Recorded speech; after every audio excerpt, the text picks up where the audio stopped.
Let's talk about how to make your house look cool and also be cool, because summer is around the corner and you may have already had to dust off and turn on your AC. In my opinion, the nicest days are the ones where I can keep the house pleasantly cool and breezy without having to listen to a big fan and use up non-renewable resources. I do this by opening and closing the windows at the right times, adjusting the curtains and shades, leaning into the shade provided by the trees around my house, and augmenting it with a shade cloth that also defines my patio. You can do the same. All of these passive solar cooling techniques are available to you and can be paired with improvements to the way it feels to live in and around your house, and perhaps even upping your curb appeal potential. Hey there, welcome back to Mid-Mod Remodel. This is a show about updating MCM homes, helping you match a mid-century home to your modern life. I'm your host, Della Hansman, architect and mid-century ranch enthusiast. You're listening to episode 2108. As we talk about passive solar heating and cooling, remember, this is all part and parcel of your design thinking. Any change to your layout is an opportunity to get better flow through your house, better privacy or connection for your family, and improve your home's relationship with the sun. As with every design choice, you can get more than one benefit out of a single move. Adding a little trellis over your back patio can shade your west-facing windows and help keep your house notably cooler in July and August. But at the same time, it can also define and create the space of the patio and make it a more pleasant place to hang out any time of the day or year. And particularly in the case of a ranch with a walkout basement, which can have a really aggressive cliff wall effect along that two-story portion in the back, a horizontal line created by a trellis can break up the cliff wall and make the house feel a little more grounded and smaller, reaching out to the side and connecting the house to nature. That's 3 stacked benefits for a very small and relatively inexpensive adjustment to your yard. You could make it even cheaper by making that shade out of some strung up triangular shade cloth rather than even a wooden patio trellis. Stacked benefits like this are going to be common for passive cooling and passive solar strategies when you look for them. You'll rarely take on a change that's only for heating and cooling. In effect, you want to solve a cooling problem and also do it in a way that's going to get you an aesthetic win as well. Today's episode is all about those triple wins. I'm going to talk a little bit about some technological history, get a little activist with you, and then talk about how several of our founding mid-century designers, Eichler, Cliff May, and the earlier modernist Keck and Keck, interfaced with passive cooling and passive solar ideas. And then we'll do a breakdown of the different regions of the US and how you can best pair passive solar heating and cooling with mid-century design. We'll wrap up by some summary ideas of how you can apply passive solar and cooling to your house specifically as you think about a remodel. This is something I think about in every design that I take on for my clients, and it's something that I encourage all of my ready to remodel students to think about extensively as they are going through the draft phase. Once you've established what your house needs, what your family needs, and the style of your goals, you can start to think about how to stack up win-win-win situations that are not only going to improve the way you live in your house, but the way that it feels dim and moody and cozy or bright and light, and the way you use energy to lighten and to heat and cool your house.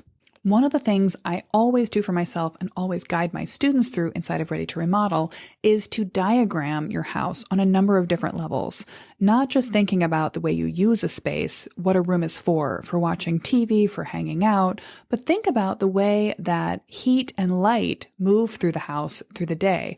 Perhaps you're hanging out in one room and not another because it's bright and comfortable at a certain time of day, or because it tends to overheat and become uncomfortable for similar or different reasons. Starting to overlap the diagramming of how you want to use space, how spaces are adjacent to each other, the views you see out, the way that light and heat move through the house through the year and day are all ways to start to make the most out of each individual design move. Once you've done some basic diagramming exercises, which, by the way, you can certainly feel free to do just on the basis of this episode, you can also start to think about how you can layer multiple design solutions onto each other and get the best possible results out of planning your remodel. If you're curious about this, you can learn more about how I stack up win-win-win design moves using the mid-century master plan method by heading over to check out my free masterclass, or also just to Join us inside of Ready to Remodel and follow along the step-by-step guidance I take you through, from asking yourself the right questions about your home to getting the right answers to personalize and tailor your house to fit your life specifically, by checking out the course information at midmod-midwest.com/ready. By tailoring the house to fit your life, I might very much be talking about tailoring your energy use to fit your ethical desires, taking advantage of some of the passive solar design principles I'm going to talk about today, and making some energy improvements to your house might be one way to make that house even more appropriately your home. So I hope you enjoyed this episode. If you want to follow along, check out the show notes to see. I'm going to have some references I list. I'm going to point you to a couple of online resources, and definitely have some sketches of the way I've used shading devices in and around mid-century homes in master plans that I've done for my clients. You'll want to go to the show notes page at midmod-midwest.com/2108. See you there.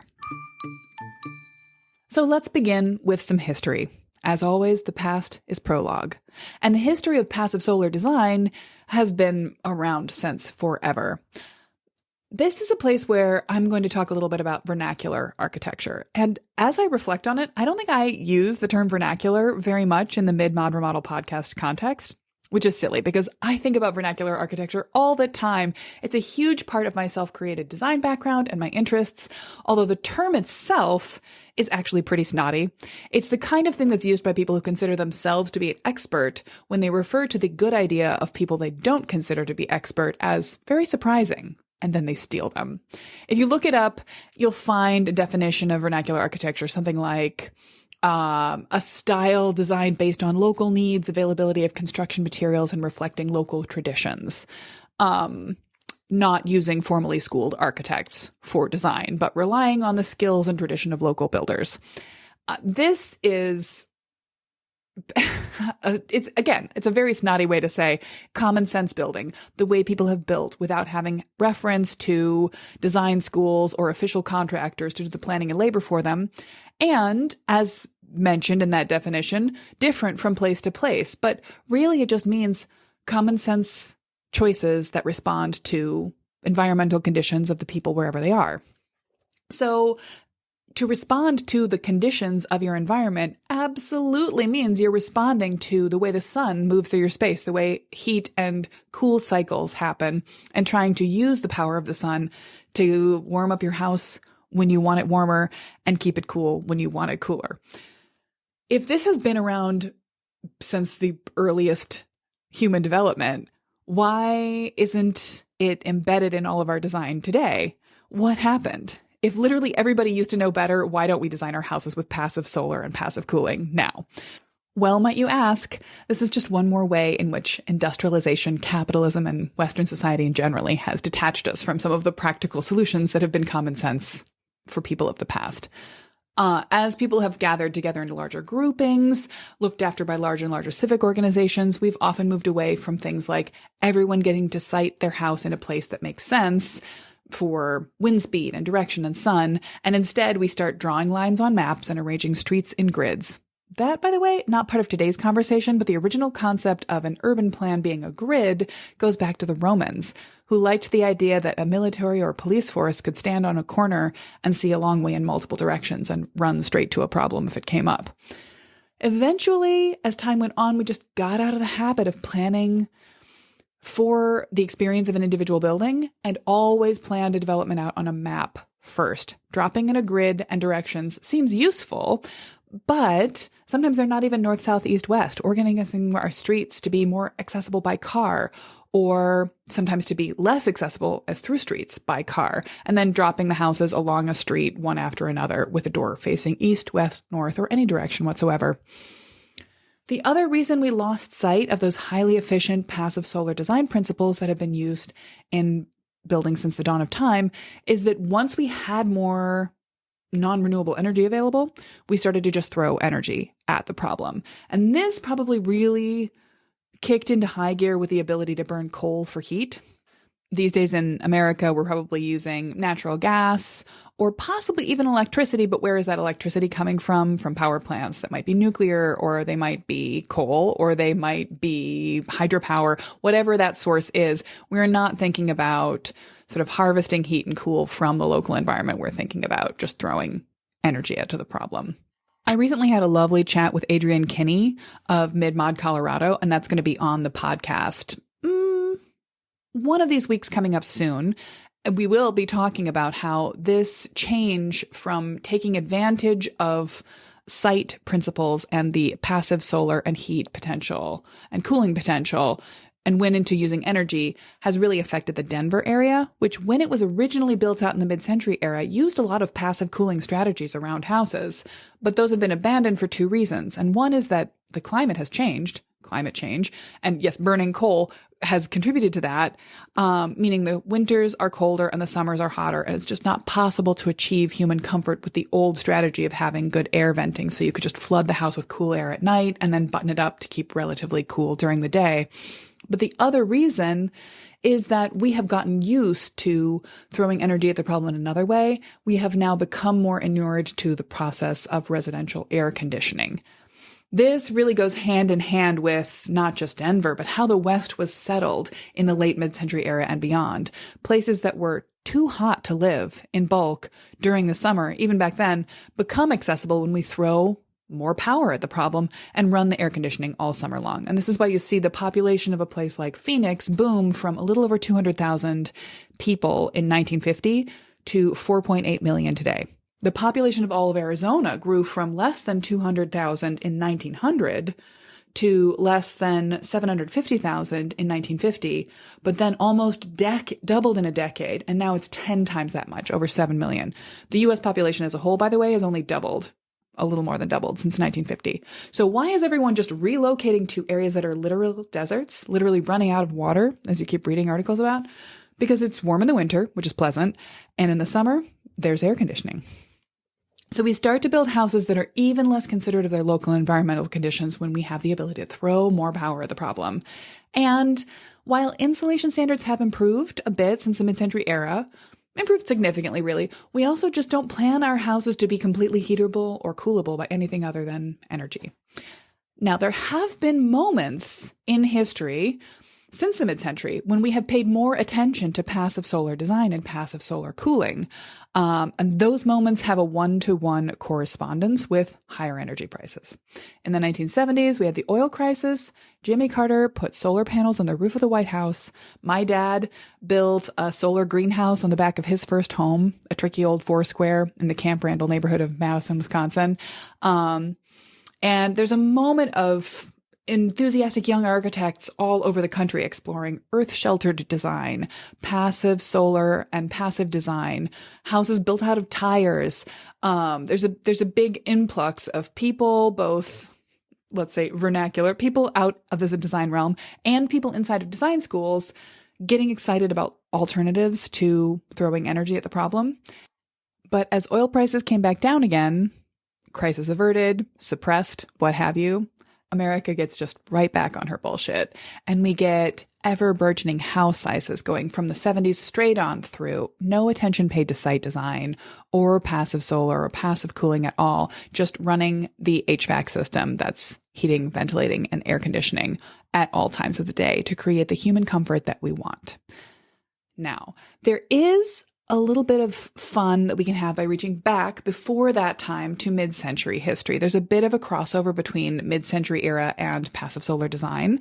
And in this case, two things can be true. One, the mid-century era was not a time when we were thinking a lot about passive solar siting. That is, putting a house in a place that responded specifically to the sun. We were building house after neighborhood, after city, totally based on grids or later on sort of cul-de-sac style neighborhoods, houses facing every direction. And the siting of your house, the way that the house faces, is one of the most baked in elements of your design. It's the hardest thing to change. You are not going to lift up your ranch house built on a basement or set on a slab, rotate it until it has a better relationship with the sun, ignore the street, plop it back down again and go. You're basically stuck with the way that your house is oriented from its original construction. So that is not the best. But at the same time, our mid-century forebears were practical-minded people. They did not like waste. And in building those houses, there were still a lot of craftsmen who cared about how they were doing their job. So an original, untouched mid-century house is, at the very least, very airtight. Finishing drywall or proto-drywall with a half-inch layer of plaster and then sealing every corner there very thoroughly with, let's say, possibly lead paint means that you've got a house that is snug, that holds its interior air, which means it might be better at temperature regulating than a newer house. Mine certainly is. If you have ever had an energy audit done on your house, if you have a mid-century house that has not had any window replacements or window replacements done well, and that has not been significantly remodeled, added on to, you're going to find that it probably has a pretty good ability to retain its interior air and possibly to retain its interior temperature against swings outside. There's a couple of other factors of mid-century houses that play to the advantage of passive solar and passive cooling. Mid-century houses are often smaller and lower, so they tend to hold their heat and cool through their compact design. They also have less big faces of wall, 2-story or 3-story facades that the sun can beat down on and heat up, really shine on a lot of bright summer heat. Even in a modest mid-century house with relatively small or no roof overhangs, it's pretty easy to keep the sunshine out on a hot day.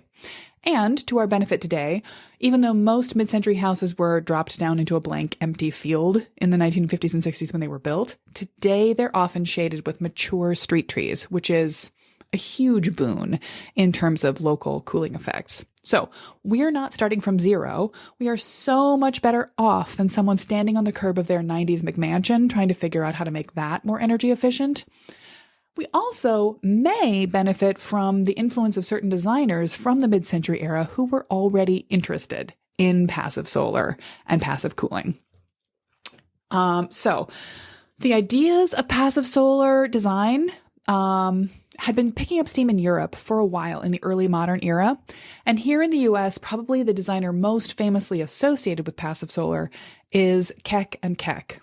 I should say this is a little bit more modern than mid-century modern. George and William Keck were brothers born in Wisconsin and working largely in Illinois, who did international modernist homes that had a lot of glass walls, that used passive solar principles, that had slat walls, shade structures, overhangs, meant to take advantage of passive solar principles. There's a great book about their history, interests, and some of their projects, Keck and Keck by Robert Boyce, which is published by Princeton Architectural Press. It's either out of print or just wildly expensive, but you can actually read it in PDF form on the usmodernist.org website. I will put a link to it in the show notes. So you can go and see some of their houses. They look pretty modest from the street. They often have kind of unassuming facades. They're not very adventurous looking, but on the inside, they're really reaching forward to what you would recognize as mid-century design. Open plan areas, large expanses of glass wall. In fact, they were the innovators of a thing that I noticed in the wild before I understood what it was, where there's a large picture window of fixed glass, and then either below it or next to it is what looks on the outside like a series of slats, on the inside like a little door that flips open. And it's a way to have a screened wall area that is operable, separate from the glass. It separates your venting from your view. And it was sort of an early way to handle a screened wall system. And it can actually also be very effective because you can have that screened wall happening in a shaded area where the roof overhangs totally protect the glass. So no light comes into the space, but a little bit of air from a sunny area can be circulated through. Again, I will throw a couple of pictures of Keck and Keck houses into the show notes page, but they are absolutely starting to think about the exact kind of passive solar calculations that I learned at the desk of my first boss, where you're looking at the angle of the sun in December and how far into a building it can penetrate, the angle of the sun at the spring and fall equinoxes and a sort of a mid-range, and then where the sun is going at the summer solstice. So you want to completely block out that high, hot summer sun and let the winter sun come in for passive solar heating and cooling. This is, I think they're probably doing this the most in the most formal and the most high-end way of anything I'm aware of in the United States. Like I said, Keck and Keck are modernists, not strictly mid-century modern designers, but if you've been kicking around the world of mid-century design at all, I can say the names Cliff May and Eichler to you, and you will feel like those are mid-century designers. They are. And they both pull a lot of passive solar and passive cooling technology into their homes. Now, Cliff May in particular, I don't know if they were reading about, if they were paying attention to the work that Keck and Keck were doing in the Midwest as they got started in California. Very likely they didn't. But again, these are common sense ideas that have been around since forever. So Cliff May certainly took his original designs for a California mid-century modern ranch. The jumping off point was the design of vernacular ranch buildings. That is common sense built by regular people ranch buildings. They didn't need to do a whole lot of passive solar heating in California, but they were great at blocking out the summer sun. So he protected his big glass windows of his open plan houses with deep roof overhangs, creating shady, cool veranda spaces running the length of the house. And that's a design he absolutely borrowed from the local design culture. Similarly, the designs that Joseph Eichler started turning out and the people who copied him also picked up that feature, perhaps with a flat roof, but with a deep overhanging eave to keep out unwanted added sunlight, and other passive cooling features like a backyard pool as an added source of evaporative cooling in a low humidity environment. I will very briefly touch on the tech of that later, but just let's note they're already doing it. It's a good idea. It's not coming out of nowhere. It's coming out of good design ideas of the past. And paying attention to the local environment wherever you are. So when Cliff Mays transferred his design ideas from California to Denver, he got interested in the idea of capturing prevailing winds. Because there is a common direction of breeze in that area, it meant you could site a house and put low windows on the breeze incoming side and high windows on the opposite to encourage fresh air to blow right through and to take any warm air that was inside the house and let it stack effect vent right through. Heat rises, so as air movement is happening, you can kind of sweep in cool air and let it replace hot air, which goes out a high window at the back. Now, I'm not going to name check designs in other parts of the country, but as we look at the sort of geography of the US, we can see how different environmental conditions lead to different variations on the mid-century style. For example, in Florida, in the muggy climate where there's often higher humidity, you would not, for example, get any notable cooling effect from a pool next to the house. You could feel cool when you jump into a pool, but having a pool next to a house at a humid environment isn't going to help you create evaporative cooling. But we do see that they start to use a lot of concrete block and concrete floors throughout this area. The finished floor surface in a Florida house might be terrazzo, because any cool that could be captured during the evening could be stored up in a thermal mass of a heavier surface rather than just lost in a simple stick-framed structure. Now, a concrete block wall is never going to be a great insulator, but it is great thermal mass, meaning that if the house entirely cools off at night and then you close it up, it's going to hang on to that cool for a little bit longer. So the Florida house built with solid concrete floors, concrete walls, sometimes even a concrete roof, but very open to the inside, sometimes even open to the fresh air with jalousie-style windows that could be letting a breeze in through the course of the day or night. You're flushing the house with cool when it's available and then closing it up to seal in the cool when it's not. Here in the Midwest, where I'm based, we have, and similarly in the Northeast, we have something more complicated challenge because we not only need to use passive cooling techniques, but we need to use passive solar heating techniques, and if possible, in the winter.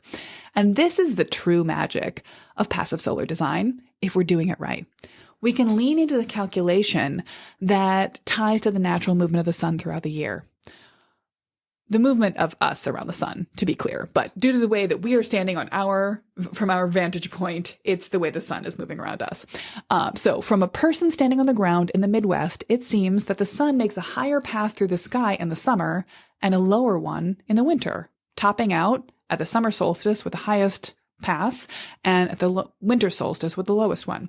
So you can calculate the angles of windows and roof overhang precisely and orient your house in a specific direction so that in winter, the sun will come into the house deeply and you can plan for that sun to land on solid surfaces like those concrete Florida houses. You can have it hit a stone or brick or concrete wall or floor that will heat up during the day as the sun touches it, and then at night slowly re-radiate that heat back out. But the same windows and roof overhang can also at the same time completely block out the high summer sun, keeping the house shady and cooler in the summertime. My background, my first job in architecture, was grounded in passive solar. I worked for a company called Whole Trees, and we built timber frame homes that were straw bale insulated, sod roofed, and always passive solar oriented. One of the last projects of design that I worked on at that firm was my parents' home, which they still live in. And it is a passive solar design. They have a large double height wall in the main living area of windows facing south, actually slightly southeast, and a very precisely calculated overhang so that at the winter solstice, the sun comes all the way through the open dining room, warming up the concrete floor all the way back through the door into the main floor bathroom, stopping just before it hits the cabinet of the vanity. And at the height of summer, the shade line is outside the house. That house does not have a furnace. It doesn't use forced air to heat it. It does have solar panels in the backyard that have the ability to collect heat and run it through pipes in the floor. But also, the floor itself can be naturally warmed by the sunshine. So their best way to heat the house up is just the sun shining on the panels out behind the house and on the floor itself. They also have a backup natural gas heat source for the floors, and they have a wood stove that they also use, but they often try to see how long they can push it before they have to kick in the gas or light a fire. And every year it's a reporting I get regularly when they say, nope, haven't needed a fire yet, haven't turned on the gas yet. Counterintuitively, some of the coldest days in Wisconsin are some of the days when they do not use any active heat source. That's because here in Wisconsin, it's a common weather pattern that the coldest days are also very clear, whereas mild days often pair with cloudy weather. So when it's been cloudy for too many days in a row, they do have to light a fire or fire up their gas-powered heat. But as long as the sun is shining brightly, we might be in a polar vortex of sub-zero temperatures for days, and everyone inside their house is walking around in a t-shirt, using no other heat than the sun. I also designed their house without an air conditioning system, and they have lived in it mostly comfortably for the last 6 years because it stays cool through most of the days as long as it's cool at night, and it manages to hold its cool remarkably well. It's just a very comfortable house. Occasionally, when it's hot for a long time, or particularly when it's muggy, and it's not a good idea to let a lot of humidity in the house by opening the windows at night, the heat starts to add up in the house. It starts to be a little less comfortable. So just this spring, they have installed a mini split system, not necessarily even for cooling, but because the humidity does add up, and this is going to have a benefit to quietly and efficiently dehumidify the house, as well as cooling it slightly. I think they could have probably continued living like this forever. They largely worry about cooling when they have guests over, and they're scheduled to host a series of extended family and friends this summer, and that's what ended up cracking them to add AC to the house in a mini split system. So their house is not a mid-century house, but I bring it up just to let you know that I know whereof I speak. So when you are thinking about your home, having dug through all this historical context and done this roundup of early mid-century houses that had some passive solar cooling because I'm into them, let's figure out what you can do for your home today in a remodel. Step 1 is assess the solar potential right now. So let's talk about the common sense background of passive solar heating and cooling. To do this, imagine yourself at an outdoor event on a hot summer day, a music festival, a family picnic. Where do you stand? Do you choose to have a conversation with someone standing in the middle of the grass or on a blacktop surface? Now, I know there are people out there who like sun much more than I do, but remember, this is super freaking hot in this example, maybe dangerously hot. So are you going to stand, for example, again, in the sun or under the shade of a tent or a tree? Do you want to stand in the middle of a densely packed crowd, hemmed in by other people, or a little apart where you can capture some fresh air? Do you want to stand in the middle of a field or next to a lake? On the hottest days, I'm guessing that even heat lovers would answer, in the grass, in the shade, where I can feel a breeze, and sure, next to a lake sounds great. You might not know the why behind those preferences, or maybe you do, but it's pretty easy to explain, so let me give you a quick roundup. You want to stand in the shade because of solar radiation. When sunshine hits a surface, it warms it up. If you are that surface, you will feel warmer when the sun touches you than when it does not. On the hottest of days, standing in the shade or in direct sun can make a huge difference to your thermal comfort. For solar radiation, the type of surface also makes a difference.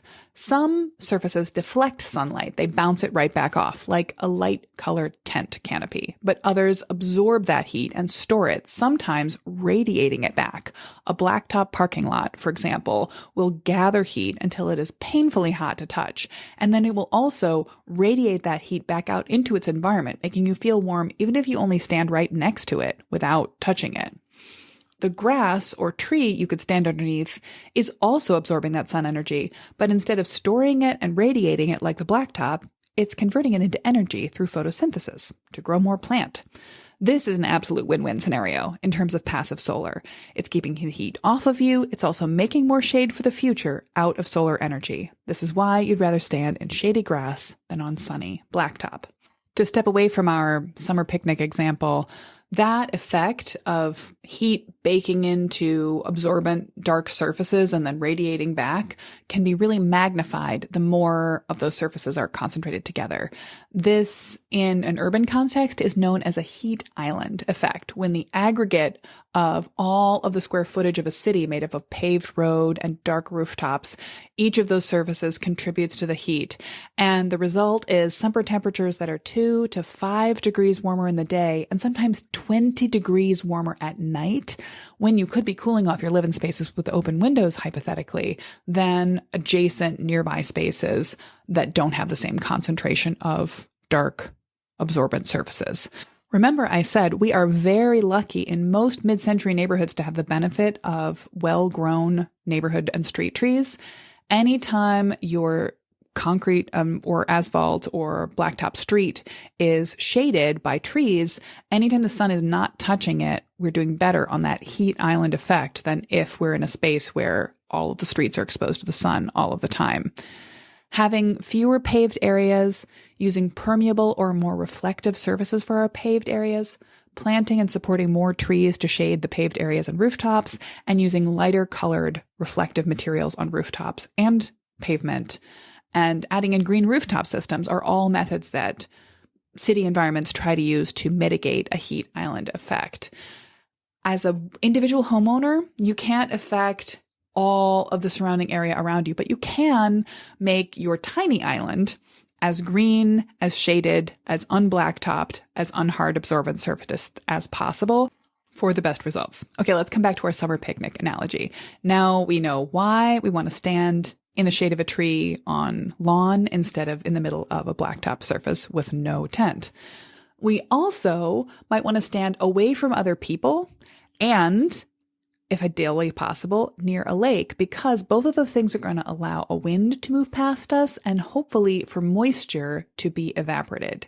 And this gets us to the principle of evaporative cooling. This is going to be most effective in low humidity, high heat areas. California, Arizona come to mind. Basically, evaporative cooling is when water is transformed into a vapor, it absorbs heat from the surrounding environment in that process. This lowers the air temperature and can be used to feel cooler. This is what's happening when you're sweaty and you feel a breeze. This is why we sweat, actually. We put moisture, we give up moisture from our bodies, put it onto our surfaces so that the potential for evaporative cooling can cool us down. Then, in theory, we just drink more water to get that moisture back again. One more principle, I'm not sure how to make a picnic analogy out of this, but you want to think about stack effect cooling. The fact that heat rises can sometimes be used to create a breeze or air movement, which again allows us to encourage evaporative cooling and just to give us a sense of relief from still air. So you can create stack effect cooling by having an ability for warm air to be vented out the top of a contained area as cool area is then drawn in to refill that space from a shadier space. So particularly in your own home, you can potentially do this with no remodel whatsoever. You just think about morning or evening. Which side of the house is getting sun right now? And which side of the house is not getting sun right now. On the side of the house that's not getting sun, you want to open low windows to allow cool air to move in. Then if you have a little bit of your window is getting sun heat right now, you probably want to draw curtains or pull blinds, but you might open it just a crack at the top to let hot air go out of the house on that side and then cool air to be drawn in from the shady side to refill the house with more pleasant air. All of these principles, though, standing in the shade, standing on grass, not being surrounded by asphalt, and allowing for evaporative cooling to take place can be translated to your house. You want to keep your surfaces light, and if possible, use literal greenery, plants, to be between you and the sun in hot times. You want to let breezes flow through the house. This is definitely going to come up in the idea of an insulated attic or a raised surface to allow hot air to go out. And you want to keep the sun off the house in as many ways as possible. Shade from plants, shade from structure, shade from shades. You want to pay attention to the direction your sun is coming from. Let's think about big picture for a moment. Every floor plan change, every time you're going to think about a small addition or a change to your layout, this is your opportunity to get multiple benefits from one small change. So you can think about this as an opportunity to improve tight corners, inadequate kitchen space, not enough privacy for your bedrooms, but you can also tune those specific layout improvements to also improve your relationship with the sun. Designing for daylight is one area in which building new is always going to be a little bit easier to accomplish than a remodeling project. Like I said, we are stuck with the site choices, the directionality that our mid-century home builders chose for us. When you start from scratch, you can choose your orientation to the sun and the wind. With an existing home, you get what the original builder gave you. But we can still make improvements. We just have to be creative to get those results. So begin by assessing your solar gain situation. What are the hot and cool times of the day and year? Where does the sun hit your house at those times? When does direct sunshine shine into or build up, hit the outer walls of your house? So you can make improvements by allowing the sunlight to enter the house strategically and directing it to heat absorbent surfaces to create thermal mass when you want to passive solar heat the house. On the other hand, right now we're in the summer. I'm talking to you. It's currently May. It'll be May when this episode drops. And you're probably thinking about passive solar cooling technologies and techniques. So in this case, what you're going to want to do is block the sunlight from entering the house and take advantage of stack effect air circulation. That means opening windows on the low side where it's cool and the high side where it's warm. In both cases, you will need adequate insulation on the whole house to extend the heating or cooling that you collect under the favorable conditions throughout a 24-hour period. As you're thinking about changes, as a rule of thumb, you're looking to add more glass surface to your south side of the wall, maybe even to your east, and minimize the large windows that face west because they will almost always be letting more heat in than you want in the hottest part of the days. And in the swing season, as you get into high summer and late fall, it can be particularly hard to deal with west-facing windows. Now, you might have just mentally run through what I've asked you to do, assess your solar situation and say, Della, I have a wall of glass that faces west. Well, heck. So in that situation, yes, your original designer has not made your life easy, but this is where you're going to think about what you can do to create shade and block the sun from coming into your west-facing windows. This might be plantings, particularly if you want that western sun in the winter. You might think about the kind of plantings that drop their leaves This might be a slow growing problem. Oak trees are perfect for this. They're going to grow very slowly though. But you can think about something faster growing that's going to give you pretty good greenery shade blockage in the summer and then be mostly bare branches in the winter and let the sun shine in. You can try to solve the problem of specifically too many west-facing windows with extended roof overhangs, but the sun coming in your windows at its sunset hour is going to be really hard to block with even the deepest of overhangs. So you might need to think about actually a vertical shade element.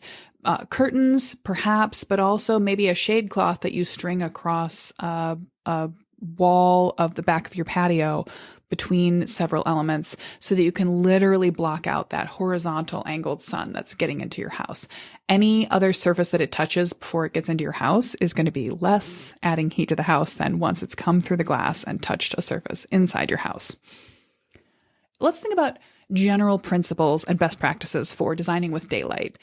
Passive solar design is all about making the most of the daylight, letting it work where you want it to, and not come into the house and affect your life where you don't. So you're going to think about the orientation. This, I know, as I've just said, you can't change. But if you're thinking about an addition, you're pushing out a living room or an owner's bedroom into the backyard, you might be able to put it on in such a way that you can gather more sunlight to add more passive solar heating, or that you can create a shady patch that maybe even blocks other windows. You can put less windows towards the south or west if you're trying to keep things cool, or windows with a good overhang to the south and no windows to the west, more east-facing windows. Thinking about where is the best solar potential in your house may influence where you put a small addition, particularly where you put something like a screen porch or a sunroom that can help direct light into or away from the rest of the house. Calculating how to let light in to affect your heating and cooling load, and then how to insulate to take advantage of it, is an integral part of designing a good addition. For buildings in hot climates, it's probably most important to focus on indirect light sources, letting light come into the house only through the north and east side, while keeping any heat gain out of the building. In a cooler or a climate that's warm and cool, like the Midwest, direct light can be harnessed as a home heat source through passive solar. So buildings with a south-facing aspect can let the winter sunshine in onto, ideally, a thick thermal surface, concrete, brick, stone, something that can absorb the heat in the daytime and then release it slowly after the light has gone, like a concrete floor or a stone fireplace. A well-insulated building capable of holding on to that heat with good ventilation to let out extra heat when necessary can then offset some or even all of its heating needs with sun on sunny days. Passive solar, like I said about my parents' house, is too unpredictable to be your only heat source. It can't replace your furnace entirely, but it can seriously offset your artificial heat sources, the kind of things we've been using throw a little energy at the problem since the early days of the Industrial Revolution.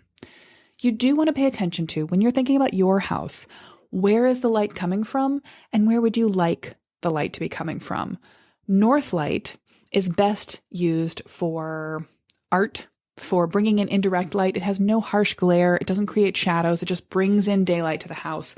When it's a bright day outside, it brings a little more brightness. So a north-facing window or a north-oriented skylight can be really beautiful, even light.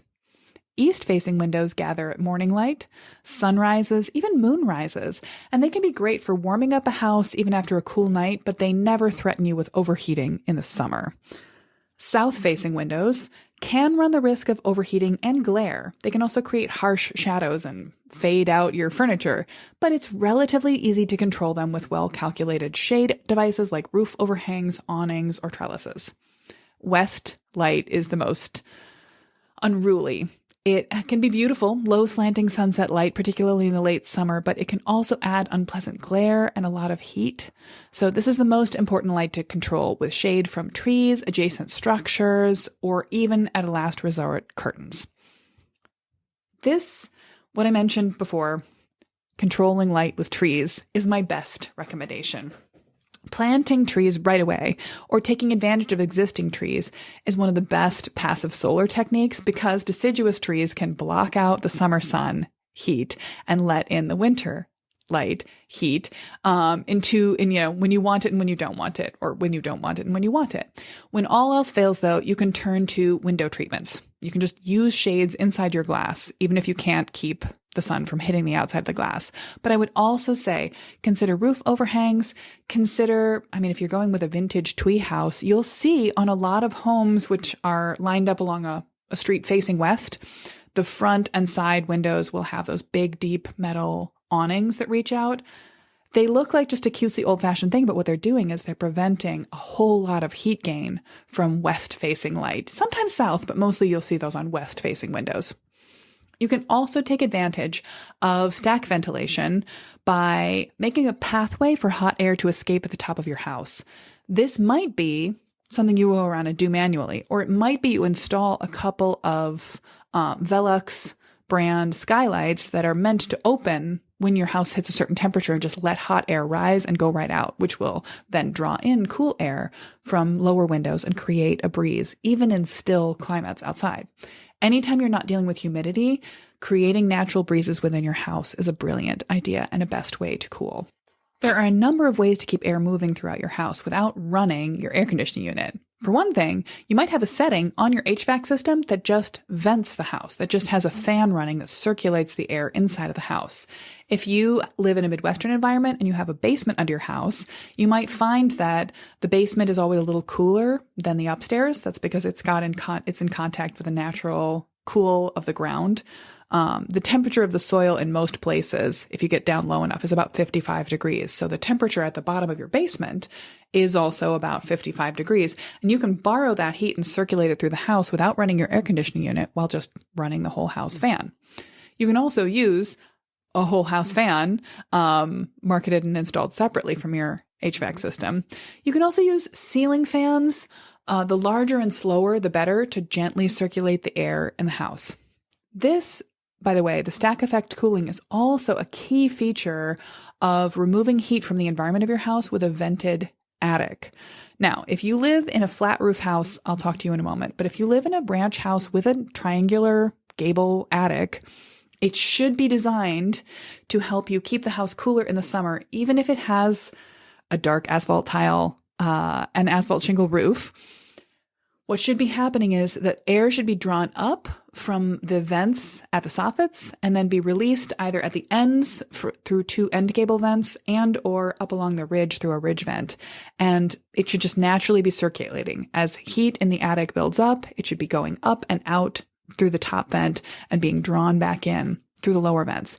That effect can actually create a movement of cool air that flows up from the ground along the outside walls of your house and into those soffit vents, creating a cooler environment around your whole house, not just getting the heat out of your attic so it's not slowly working its way down through the ceiling. This is hugely important to make sure that your attic is venting properly, and it's a good maintenance task, particularly if you live in kind of a time capsule house, to make sure that A, the under soffit vents for your attic are adequately sized. They often are not. And B, that they haven't filled up with dust and schmutz and detritus over the years. When I moved into my house, the soffit vents were a series of little 2-inch diameter round plugs with little vents in them. They were completely filled with schmutz. And also they were not sized correctly. This is a place where you might want to just hit the internet and get a calculation for the appropriate area of roof vents. I went ahead and cut those all out. Actually, let's be clear. My father went ahead and cut those all out and replaced them with soffit vents properly sized for my ridge vents, because it was the most important thing to him about having his daughter buy a house. Bless his heart. Thanks, Dad. I appreciate it. But thinking about ways that you can create ways to let heat rise up and out of your house, to get it out of the house, and also to create a breeze where there is one for no energy cost are two brilliant ways to use passive cooling techniques to keep your house cool. Before we wrap up, I'm going to use one more keyword that you might want to lean into and or do a little more research on, which is the thermal flywheel effect. I'd mentioned letting the sun hit a solid surface like a concrete wall or floor, a brick or a stone fireplace. This thermal mass will slowly heat up, being touched by the sun, and then slowly re-release that heat over time. This is known as a flywheel effect because it's Instead of slowing the natural fast process, it's dragging on the system of thermal change throughout the course of the day and night. So anything you can do to slow down the process so you can borrow coolness in the night and let that coolness last as long as possible into the day, even if it just means you don't need to run your AC until later in the day, is a brilliant thing from a purely passive solar perspective. From a cultural large-scale energy use perspective, you might also be better served by running your AC for a brief amount of time in the morning and then closing down the house to know that it's going to stay cool throughout the day, rather than letting yourself get to that last hottest moment of the day and then running your AC when everyone else is also running theirs and creating the largest load on your local power system. All of our local power stations are sized for our maximum load, so anytime we can offset and use power when it's less being used by other people is good for our general power requirements and the number of new coal-fired power plants that are being constructed across the US. Oh, okay, one more little bandbox to stand on that's not strictly related to passive solar heating and cooling, which is to think about what means you're using to heat and cool your house. And whenever possible, I recommend to my clients and students that you think about maybe converting from a fixed energy source, like if you heat and cool with gas, you can only heat and cool in gas. If you heat and cool, or maybe even cook on your stove with electricity, we have the power in the future to vote or to influence our power companies to choose more sustainable sources of gathering that power.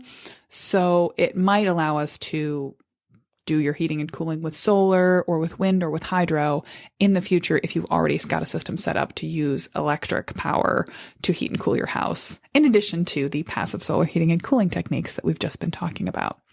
I'm going to put some sketches of particularly outdoor rooms into the show notes for this page, because that is going to be one of your best ways to control the thermal environment inside your house, unless you're going to go ahead and do a big addition, as I say, pushing out a sunroom, a den, an owner's suite into the backyard, or a new entry into the front.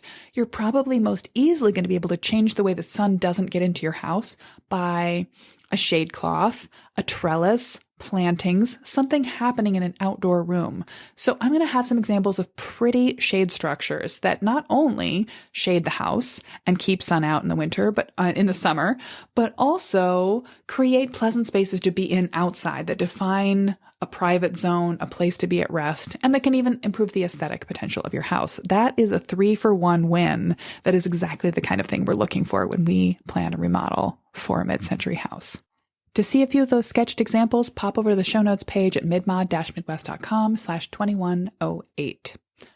All right, let's celebrate mid-century design. Our mid-century house feature of the week is going to be the Keck & Keck designed louver window separated from a picture window. And I will link to an Instagram story I put together, a highlight that I've saved over actually several stories. When I first started seeing this window design in the wild, I had noticed it on a couple of houses, and then I had a client's house that had this design.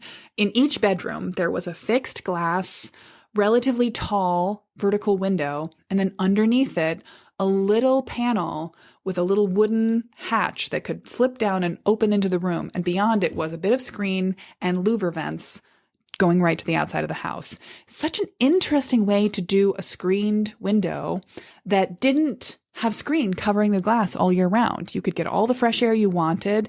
It was in a relatively controlled environment. And then you had this beautiful, inexpensive piece of fixed insulated glass above it. And since that time, I've encountered this in homes in my own neighborhood, in houses I've read about, and in several other clients' homes, with several variations of the louver window design. I think this is such a brilliant idea. And honestly, it's the sort of thing that I wish I could design into every house I do a master plan for, except that I think that there's no way to purchase and have installed one of these louver window vent areas. I think they were all custom built on site by the local contractors for those individual houses. By the way, if I'm wrong, if anyone is listening to this now and you know of a company that makes little hatch vent louver areas that you can put next to a fixed glass window and you can purchase that and have it installed, That's the sort of thing that a modern contractor is asking for. They do not want to site create all of the windows from scratch, but I would love to be able to specify this for my clients who don't have it because it is such a brilliant design. I would love to have it in my own home. I'll put some pictures of how that's cool onto the show notes page. If you've heard of this, if you've been in a house that had designs like this, if you grew up in one, I'd love to hear your opinions about it. Reach out to me on Instagram, send me some pictures, send me your memories of what it was like. Convenient, wonderful, awful, got in the way of the furniture, made it hard to walk along the walls. Whatever your thoughts are, I would love to hear them. So pop on over to Midmod Midwest on Instagram and tell me what you think. And go on over to the show notes page to see some examples of a louver vent window and fixed glass system that, as far as I can tell, was innovated by Keck and Keck as architects here in the United States. Hopefully you've gotten some practical tips on how to think about adding a little passive solar heating and cooling win to your house, no matter what you're planning to do it. Large plans, small plans, just getting a tree and planting it in the sunniest spot in your yard this summer, maybe to block light hitting a western wall. And then next week, I will be back with some housing history and philosophy, getting into the contrasting development of mid-century and British public and private housing projects in the mid-century era. So stick around for some more nerdery next week. And in the meantime, I don't know, maybe go plant a tree and add a little passive cooling to your yard. Thanks for listening to the Mid-Mod Remodel podcast. If you enjoyed today's episode, share it with a friend who has a mid-century home, or drop a quick review in your podcast platform of choice to help us find new listeners and more mid-century homeowners. Remember, if you want help planning the best possible remodel for your mid-century home, I'm here to help. And there are 3 easy ways to work directly with me on a great design for your home. You can schedule a consult with me anytime you need one. In a 30-minute Zoom, we can dig deeply into the 1 or 2 issues that have you tied in a knot, or do a quick, comprehensive mid-century house audit. Take me on a tour and ask me your top questions about every space in the house. We'll sort out your next best step. If you're looking for ongoing support to DIY a great plan for your mid-mod remodel, you want to check out the Ready to Remodel program. I'll share the step-by-step mid-century master plan process with lessons, guides, design ideas, and workbooks for every planning stage. And I'll invite you to my monthly Architect Office Hours call so you can get your questions answered as they come up throughout the process. Learn all about setting up your own master plan in my free class, Planning a Mid-Century Remodel to Fit Your Life and Budget. Or if you'd rather have me assess your life and your house, prepare layout options, sketch floor plans and example views for inside and outside spaces, and present you with an array of great possibilities to pick and choose from to develop a perfect, timeless, tailored remodel, well then you're looking for our mid-century master plan package. Learn more about all these ways to work with us at midmod-midwest.com. Catch you next week, Midmod Remodeler.